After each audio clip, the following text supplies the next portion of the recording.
Hello everyone, ಎಲ್ರಿಗೂ ನಮಸ್ಕಾರ. Lakshmi R creative ಚಾನಲ್ಗೆ ಎಲ್ರಿಗೂ ಸ್ವಾಗತ. ನಾನು ನಿಮ್ಮ ಫ್ರೆಂಡ್ ಲಕ್ಷ್ಮಿ. ಇವತ್ತು ನಾನು ನಿಮ್ಗೆ ಹೊಸ ರೆಸಿಪಿ ತಿಳಿಸ್ಕೊಡ್ತೀನಿ ರೀ. ಅದೇನಂತಂದ್ರೆ ಕೊಬ್ಬರಿ ಮಸಾಲೆ ಅನ್ನ ಅಂದರೆ ಕೊಕೊನಟ್ ಮಸಾಲ ರೈಸ್ ಹೆಂಗೆ ಮಾಡೋದು ಅಂತ ತಿಳಿಸ್ಕೊಡ್ತೀನಿ ರೀ. ತಿಳಿಸೋಕ್ಕಿಂತ ಮುಂಚೆ ಯಾರೆಲ್ಲ ನನ್ನ ಚಾನಲ್ ಸಬ್ಸ್ಕ್ರೈಬ್ ಆಗಿಲ್ಲ ಪ್ಲೀಸ್ ಸಬ್ಸ್ಕ್ರೈಬ್ ಆಗಿ ನನ್ನ ಚಾನಲ್ಗೂ ಸಪೋರ್ಟ್ ಮಾಡಿ. ಕೊಕೊನಟ್ ಮಸಾಲ ರೈಸ್ ಮಾಡಲು ಬೇಕಾಗುವ ಸಾಮಗ್ರಿಗಳು ಯಾವ್ಯಾವು ಅಂತಂದ್ರೆ 4-5 ಸ್ಪೂನ್ ಶೇಂಗಾ ತೊಗೊರಿ, ಕಡಲೆಬೇಳೆ ಉದ್ದಿನಬೇಳೆ 2 ಸ್ಪೂನ್ ತೊಗೊರಿ, ಎರಡು ಗ್ಲಾಸ್ ಅಕ್ಕಿ ತೊಗೊರಿ ಫ್ರೆಂಡ್ಸ್, ಸ್ವಲ್ಪ ಶುಂಠಿ ತೊಗೊರಿ, ಆಮೇಲೆ ಒಗ್ಗರಣೆಗೆ 4-5 ಸ್ಪೂನ್ ಎಣ್ಣೆ ತೊಗೊರಿ ಫ್ರೆಂಡ್ಸ್.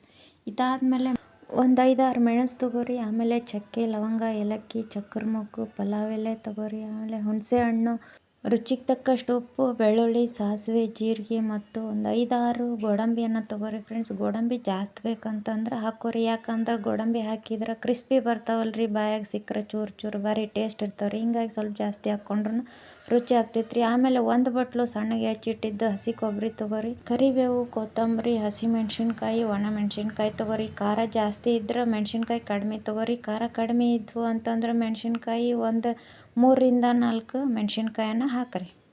ಇವೆಲ್ಲ ಸಾಮಗ್ರಿಗಳನ್ನು ರೆಡಿ ಇಟ್ಕೊಂಡ್ಮೇಲೆ ನಾವು ವೈಟ್ ರೈಸ್ ಮಾಡ್ಕೋಬೇಕ್ರಿ. ವೈಟ್ ರೈಸಿಗೆ ನಾವು 4 ಗ್ಲಾಸ್ ನೀರು ಹಾಕಿ ಕುದಿಯೋಕೆ ಇಡಬೇಕ್ರಿ. ಕುಕ್ಕರಿಗೆ 4 ಗ್ಲಾಸ್ ನೀರು ಕುದೀತಿರುವಾಗ ನಾವು 2 ಗ್ಲಾಸ್ ಅಕ್ಕಿಯನ್ನು ಸ್ವಚ್ಛಂಗೆ ತೊಳೆದು ಅದಕ್ಕೆ ಹಾಕಬೇಕ್ರಿ. ಅದ್ರ ಜೊತೆಗೇನ ನಾವು ಪಲಾವ್ ಎಲೆ ಮತ್ತು 2 ಲವಂಗ 1 ಏಲಕ್ಕಿಯನ್ನು ಜಜ್ಜಿ ಹಾಕ್ಬೇಕ್ರಿ. ಜಜ್ಜಿ ಹಾಕಿ ರುಚಿಗೆ ತಕ್ಕಷ್ಟು ಉಪ್ಪು ಹಾಕಿ ಆಮೇಲೆ ಒಂದು 2 ಸ್ಪೂನ್ ಎಣ್ಣೆ ಹಾಕಿರಿ. ಒಳ್ಳೆ ಎಣ್ಣೆ ಹಾಕಿ ಲಿಡ್ಡನ್ನು ಕ್ಲೋಸ್ ಮಾಡಿರಿ ಫ್ರೆಂಡ್ಸ್. 2 ವಿಷಿಲ್ ಮಾತ್ರ ಕುದಿಸ್ಕೋಬೇಕ್ರಿ. 2 ವಿಷಿಲ್ ಆದಮೇಲೆ ಗ್ಯಾಸನ್ನು ಆಫ್ ಮಾಡಬೇಕ್ರಿ. ಇದಾದಮೇಲೆ ನಾವು ಒಂದು ಮಿಕ್ಸಿ ಜಾರ್ ತೊಗೋಬೇಕ್ರಿ. ಮಿಕ್ಸಿ ಜಾರಿಗೆ ಸಣ್ಣಗೆ ಹೆಚ್ಚಿಟ್ಟಿದ್ದ ಹಸಿ ಕೊಬ್ಬರಿ ಎಲ್ಲನೂ ಅದಕ್ಕೆ ಹಾಕಬೇಕ್ರಿ.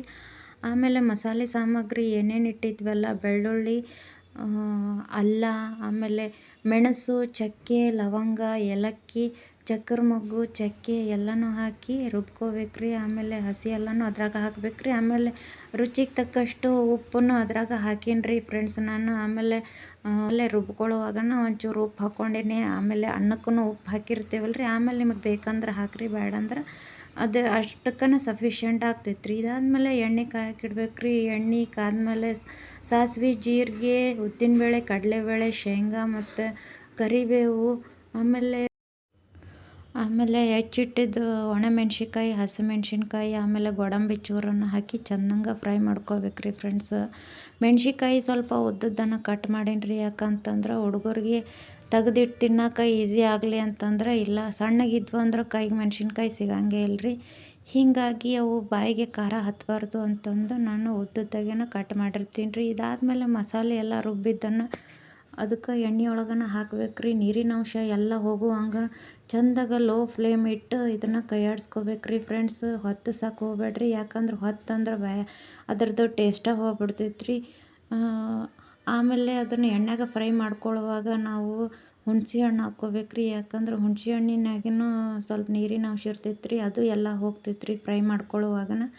ಆಮೇಲೆ ಒಂದು 2-3 ಸ್ಪೂನ್ ತುಪ್ಪ ಹಾಕಿ ನೀರಿನ ಅಂಶ ಹೋಗೋ ಮಟನೂ ಚೆಂದಂಗೆ ಫ್ರೈ ಮಾಡಿ ಇಟ್ಬಿಟ್ರೆ ಮಸ್ತ್ ಮಸಾಲ ರೆಡಿ ರೀ. ಕೊಬ್ಬರಿ ಮಸಾಲೆ ಎಲ್ಲ ರೆಡಿ ಆದಮೇಲೆ ಆರಿದ ಅನ್ನಕ್ಕೆ ಚೆನ್ನಾಗಿ ಕಲಿಸ್ಕೋಬೇಕ್ರಿ ಫ್ರೆಂಡ್ಸ್. ನಿಮಗೆ ಎಷ್ಟು ಅನ್ನ ಬೇಕು ಅಷ್ಟು ಅನ್ನಕ್ಕನ ಮಸಾಲೆ ಎಲ್ಲ ಹಾಕ್ಕೊಂಡು ಕಲಿಸ್ಕೊಂಡು ಮ್ಯಾಗ ಸ್ವಲ್ಪ ಕೊತ್ತಂಬರಿ ಹಾಕ್ಕೊಂಡು ಗಾರ್ನಿಷ್ ಮಾಡ್ಕೊಂಡ್ಬಿಟ್ರೆ ಮುಗೀತ್ರಿ.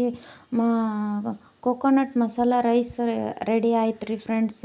ಇನ್ ಕೇಸ್ ಏನಾದರೂ ನಿಮ್ಗೆ ಮಸಾಲೆ ಉಳಿದಿತ್ತು ಅಂತಂದ್ರೆ ಒಂದು ಬಾಕ್ಸಿಗೆ ಹಾಕಿ ಟೈಟಾಗಿ ಕ್ಲೋಸ್ ಮಾಡಿ ಒಂದು 2-3 ದಿವಸ ವೈಟ್ ರೈಸ್ ಮಾಡ್ಕೊಂಡು ಮತ್ತೆ ಕಲಿಸ್ಕೊಂಡು ತಿನ್ಬೋದು ರೀ. ಯಾಕಂದ್ರೆ ಅದಕ್ಕೆ ಹುಣಸೆ ಹಣ್ಣು ಹಾಕಿರ್ತೀವಿ, ಆಮೇಲೆ ಅದು ನೀರಿನ ಅಂಶ ಎಲ್ಲ ಹೋಗಿರ್ತೈತ್ರಿ, ಕೊಬ್ಬರಿ ಎಣ್ಣೆ ಎಲ್ಲ ಬಿಟ್ಕೊಂಡಿರ್ತೈತ್ರಿ ಫ್ರೆಂಡ್ಸ್. ಹೀಗಾಗಿ ಅದು 2-3 ದಿವಸ ಬಾಕ್ಸಿಗೆ ಹಾಕಿಟ್ರೂ ಕೆಡಂಗಿಲ್ಲ.